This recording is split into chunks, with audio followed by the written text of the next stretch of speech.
इस तरह से लेखक कहता है कि व्यक्ति को अपना स्वभाव नम्र रखना चाहिए, वह हमेशा दूसरों का सम्मान करें और अपने से छोटों के प्रति कोमलता का व्यवहार करें।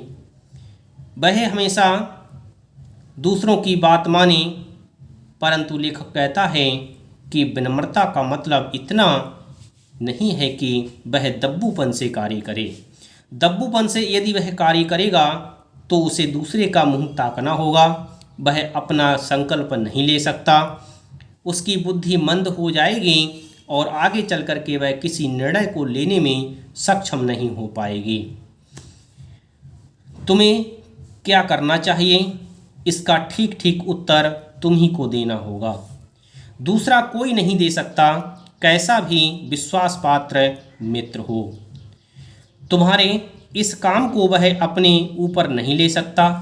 हम अनुभवी लोगों की बातों को आदर के साथ सुने, बुद्धिमान की सलाह को कृतज्ञतापूर्वक माने, पर इस बात को निश्चित समझकर कि हमारे कर्मों से ही हमारी रक्षा व हमारा पतन होगा।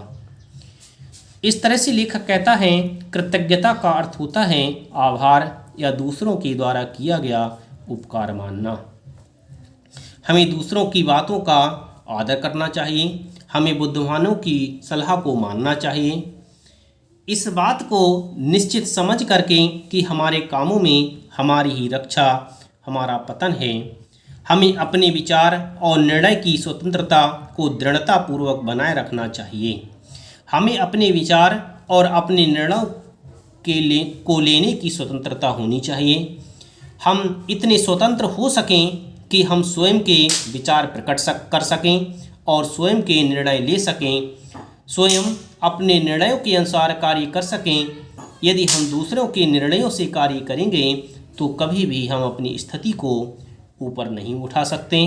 इसलिए हमें ऐसे कार्य करना चाहिए कि हम स्वयं अपने निर्णयों को लेकर के अपनी उन्नति कर सकें। जिस पुरुष की दृष्टि सदा नीची रहती है उसका सिर कभी ऊपर नहीं होगा। कहने का तात्पर्य यही है कि जिस पुरुष की दृष्टि हमेशा नीची रहती है, अर्थात जो पुरुष हमेशा दूसरों के निर्णयों पर कार्य करता है, वह कभी भी सिर ऊपर नहीं कर सकता, अपना सम्मान, अपना विकास कभी नहीं कर सकता। व्यक्ति विकास तभी कर सकता है जब उसकी दृष्टि ऊंची होगी, जब स्वयं वह निर्णय ले सकता, तभी वह अपना विकास कर सकता है। नीची दृष्टि रखने से यद्यपि रास्ते पर रहेंगे, पर इस बात को ना देखेंगे कि रास्ता कहाँ ले जा रहा है।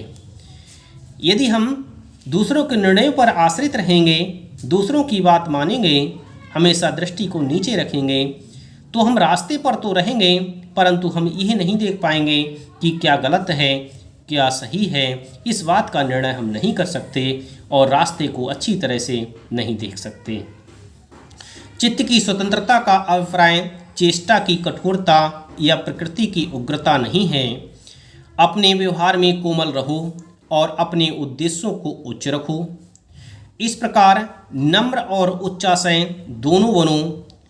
लेखक कहता है कि हमेशा अपने हृदय में स्वतंत्रता को धारण करो, अपने स्वभाव में कठोरता भी रखो और कोमलता भी रखो। अपने व्यवहार में इस तरह से कार्य करो, अपने व्यवहार को इस तरह से रखो जिससे कोई दूसरा तुम्हें गलत ना कहने पाए। अपने व्यवहार में कोमल रहो और अपने उद्देश्यों को भी उच्च रखो। अपने उद्देश्यों को प्राप्त करने की हमेशा कोशिश करते रहो।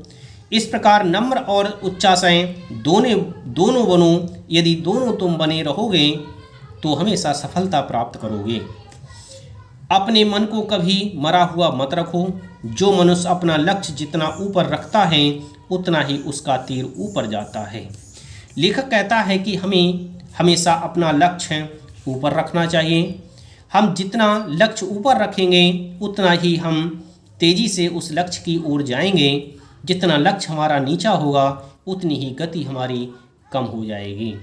इसलिए लक्ष्य को हमेशा बड़ा रखना चाहिए। यदि हम लक्ष्य बड़ा रखेंगे तो तीर भी हमारा बड़ा ही रहेगा तीर भी उसी तरह ऊंचाई पर ही जाएगा। इस तरह से लेखक कहता है कि हमेशा हमें अपने लक्ष्य को निर्धारित करके कार्य करना चाहिए।